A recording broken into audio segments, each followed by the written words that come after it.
Você sabia que a tampa da sua garrafa de café serve como xícara? Eu não sabia não, cara. Descobri ontem. E gostei, assim. Tô usando, né? Mais prático que você utilizar um copo, assim, muito grande. Beleza? Então, vocês viram aí que o Bolsonaro foi...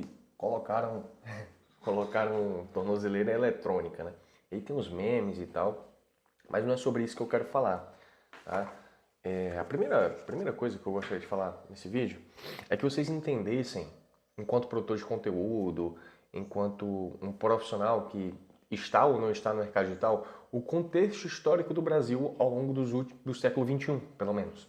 Né? Porque é impossível você julgar o que acontece no dia de hoje sem entender aquilo que veio antes, que se deu antes. Beleza?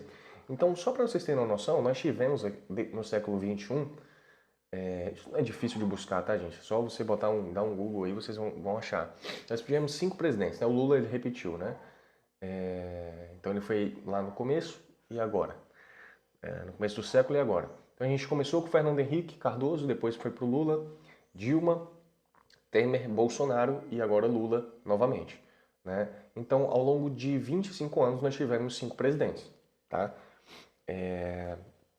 Beleza. O que eu queria mostrar para vocês aqui? Eu queria mostrar também algumas crises que nós passamos no Brasil e no mundo no século XXI. Então, eu coloquei aqui a minha cola. Então, em 2001 a gente já começa muito bem, né? A gente tem uma crise energética muito grande.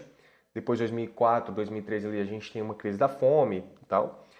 2008, a crise financeira mundial, né?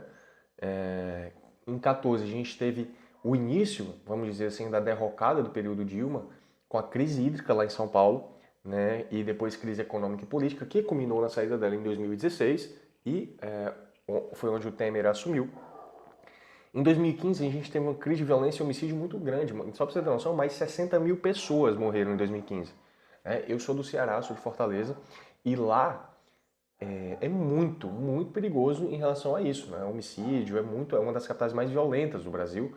Já chegou a ser considerada uma das capitais mais violentas do mundo, tá? Isso dentro do governo PT.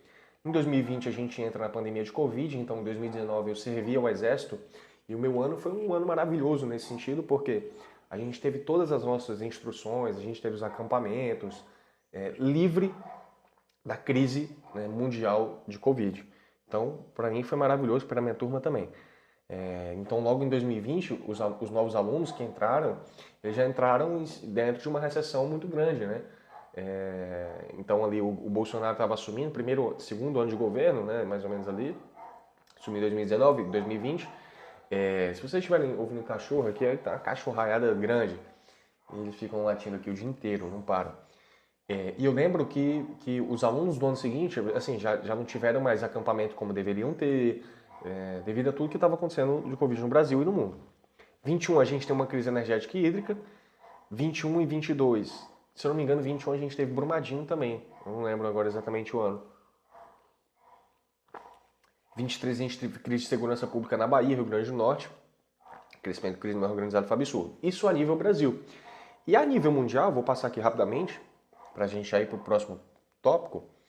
Em 2001 a gente tem o atentado, 11 de setembro. 7 e 8 a gente tem a crise financeira global, que também atingiu o Brasil, né? O colapso do setor imobiliário lá nos Estados Unidos. 10 a gente teve crise de dívida na Europa. 11 a gente teve primavera árabe. 14 a gente teve a epidemia de ebola. Quem que lembra dessa epidemia? Cara, eu tinha 14 anos, né? Eu ficava morrendo de medo, assim, né? Na escola. Porra, se eu pegar um ebola, chegava, via a notícia, morri, né? Porque na época, o que se sabia era, pegou, morreu, né? Não tem... 15 a gente teve crise de refugiados na Europa, 19, 21 a gente teve pandemia de Covid, crise global de abastecimento em 21, guerra na Ucrânia em 22, 23, 24 crise climática, eventos extremos, guerras e tal. As inundações, né, Rio Grande do Sul, beleza.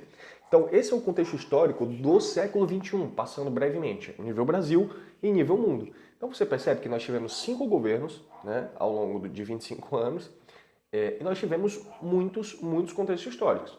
Né? Então, eu já ouvi falar aí que não, só o governo do Bolsonaro que teve crise de não sei o quê. Não, os outros governos também tiveram. E aqui é um ponto importantíssimo para que a gente entenda esse vídeo. que é justamente o segundo tópico. O brasileiro ele tem uma síndrome de macular ou imacular alguém, né, por meio da sua paixão. Então, ou a pessoa é um santo imaculado, ou a pessoa é um crápula, um cara cheio de mácula, mancha, cheio de pecado, não é isso? Vamos lá. O que eu quero dizer com isso? Se você não é capaz de ver de cima, e eu vou aqui colocar os dois nomes, né? Que a gente mais tem visto hoje em dia. Bolsonaro e Lula, ou Bolsonaro e Alexandre de Moraes, se você não é capaz de ver de cima a situação e julgar propriamente essa situação, você não tem nenhuma capacidade. Isso é o que me pega nos produtores de conteúdo. Você não tem nenhuma capacidade de julgar aquilo. Porque você não conhece o contexto. Você não sabe, você não é tecnicamente falando uma pessoa capaz de julgar aquilo. Então por que você se coloca na posição de julgador? Eu estava olhando para cá, né? A câmera está aqui, vocês me perdoam. Por que você coloca nessa posição de julgador? É muito interessante isso. Então, o Alexandre de Moraes isso, o Alexandre de Moraes aquilo, e aqui eu vou acabar com a vida da galera dos bolsonaristas, né?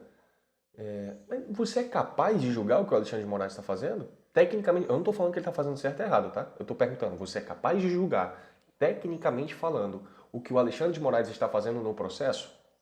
Eu não sou. Eu não sou. Você é capaz de olhar de julgar todos os atos e intenções do Bolsonaro? Né? Ele disse lá que o pendrive não estava dentro, que estava dentro do banheiro dele, nunca mexeu num pendrive. Tá bom, nunca mexeu no pendrive, mas isso você consegue perceber. Então plantaram um pendrive, né? Já entra a paixão, né? Porque ele é um santo imaculado. E do mesmo modo o outro lado também, né? O Lula é um santo imaculado para os petistas, não é isso? Não tem mancha nenhuma, ele não erra, né? Então é um questionamento que eu quero deixar aqui para vocês. Será que o Bolsonaro acertou em tudo mesmo? Sim? É uma pergunta. E será que o Lula acerta em tudo mesmo também?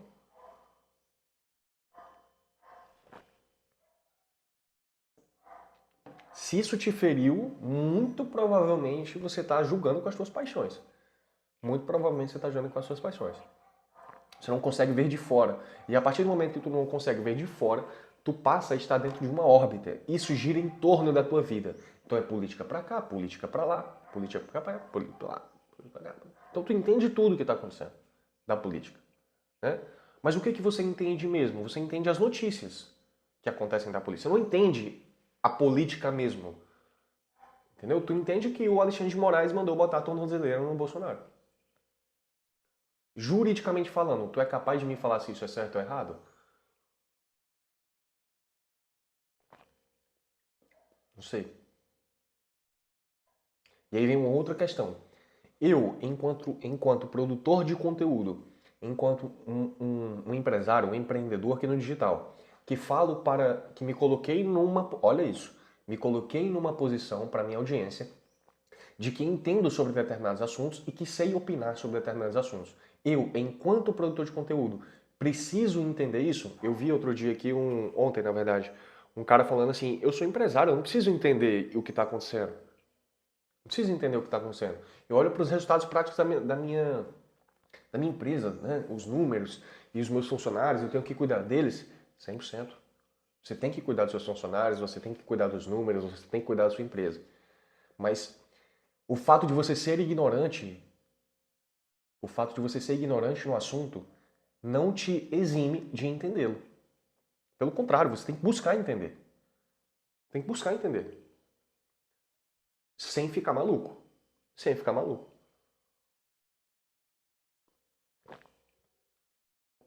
Esse negócio aí de minha pátria e minha família, isso é coisa de criança. Se você não entende o que está acontecendo, isso é fuga. Minha pátria e minha família é fuga.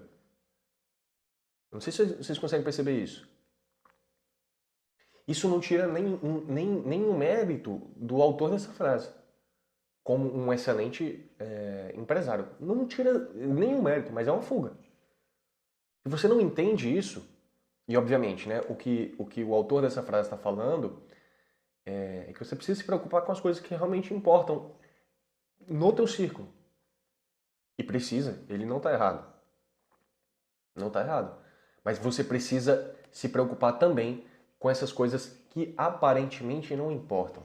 Você precisa entender isso enquanto uma pessoa que se coloca como professor de outras pessoas. Depois a gente faz um vídeo sobre a relação professor-aluno, né? Porque vocês acham que a relação professor-aluno é apenas uma relação técnica, né? Então o professor ele entra ali e ele fala determinada coisa e você aprende e vai embora. Vocês acham que essa é a relação professor-aluno? Essa não é a relação professor-aluno. A relação professor-aluno ela é muito mais profunda, inclusive. E é por isso que vocês estão perdendo muito a mão, né, no mercado digital. Tanto os produtores de conteúdo, como também aqueles que consomem conteúdo e compram cursos. Porque vocês acreditam que a relação de professor-aluno é apenas uma relação técnica. E é por isso também que vocês não melhoram. Porque a relação professor-aluno, ela tem como base a melhora do aluno pela personalidade do professor.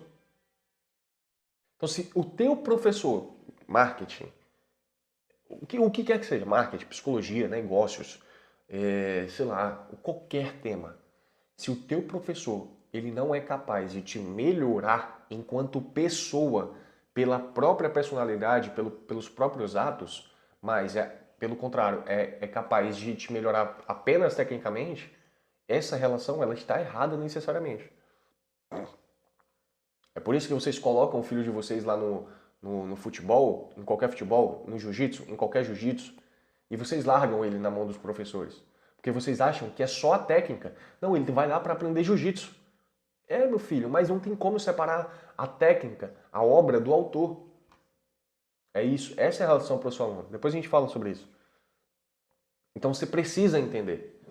Se você está tanto você que está na, produção na posição de produtor de conteúdo, como você que está na posição de consumidor de conteúdo. Você precisa entender. Porque a relação professor-aluno ela vai muito além do que simplesmente a técnica. Beleza? Então, aqui o próximo ponto é campanha de marketing em cima de notícia de política vale a pena? A gente vê muito isso aí, né?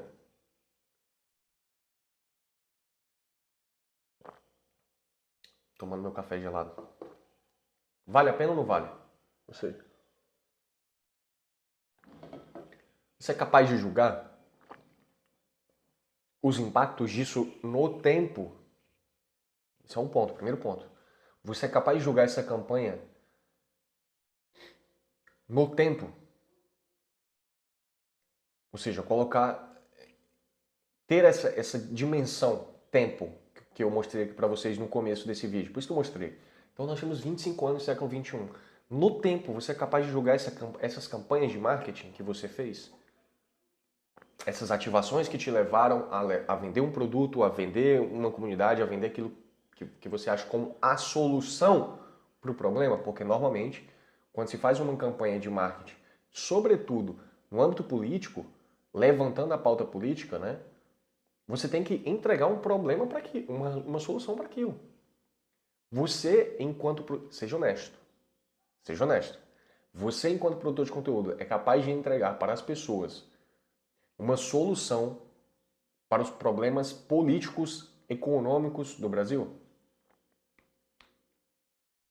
Ou você é capaz de colocar ali um dinheirinho qualquer no bolso dela? Mais uma vez, a relação professor-aluno ela vai muito mais além do que a técnica. Muito mais além do que a técnica. Não é só técnica. Tá? Então não sei se vale a pena. A resposta que tem que me dar são vocês.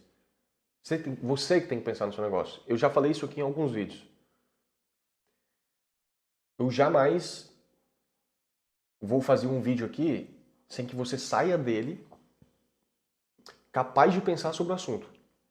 Essa, inclusive, aqui é a minha missão. É fazer com que vocês pensem, porque foi tirado, foi roubado isso de vocês. Vocês não pensam mais. Né? Vocês não pensam mais. Agora, virou meio automático. Assim. Você não tem a capacidade de julgar. julgar as coisas. Né? E olha, esse canal é um canal de marketing. Esse canal é um canal de marketing. Mas se vocês esperam que eu vou chegar aqui, meio histéricozinho, assim, falando isso, falando aquilo, fazer vocês ganhar um dinheirinho para eu ganhar dinheiro e ir embora, vocês estão redondamente enganados. Porque essa não é a posição de alguém que se coloca como um produtor de conteúdo. Ou não deveria ser. Não deveria ser. Obviamente, a gente vai ter conteúdo aqui, vou ensinar vocês a criar campanha, vou ensinar vocês a produzir conteúdo. Inclusive, assim, quando eu falo isso, né, é tipo assim, como que produz um conteúdo? Aí você vai lá e senta e ensina, entendeu? Mas isso aqui eu estou ensinando vocês a produzir conteúdo. É assim que se faz. É assim que se faz. Não é tipo, aí você vai lá, faz um cortezinho, se preocupa com os 3 segundos de atenção do cliente, senão ele para de rolar o feed. Senão ele continua rolando o feed, se você não se preocupar com o gancho do vídeo. Isso não é produzir conteúdo, isso é uma babaquice, baboseira, que deve estar na 10ª posição de importância quando se trata de produzir conteúdo.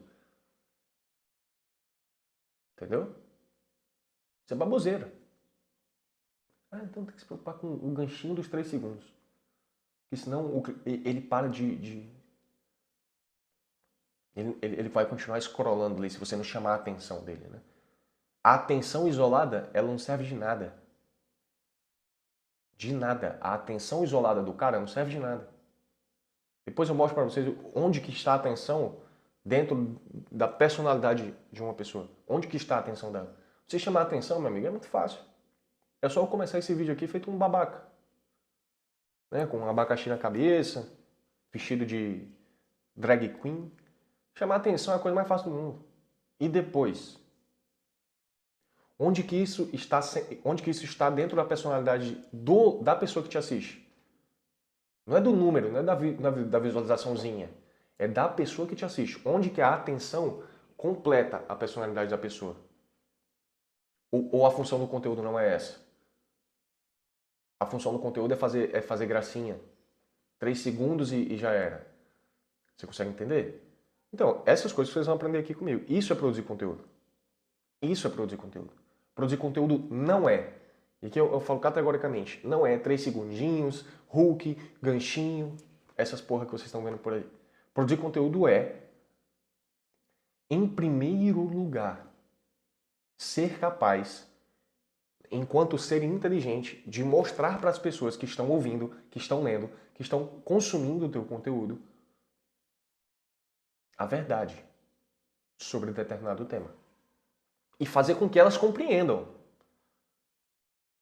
Compreender que você tem que, em 3 segundos para chamar a atenção, é muito fácil de fazer. Entendeu? É muito fácil de fazer. É só eu começar o vídeo assim, começar o vídeo assim, começar o vídeo assado, pegar o meu violão, ficar tocando aqui, feito um babaca. Você consegue entender? Produzir conteúdo não é isso. Não é isso. Isso eu garanto para vocês. Tá bom? Até o próximo vídeo. Valeu!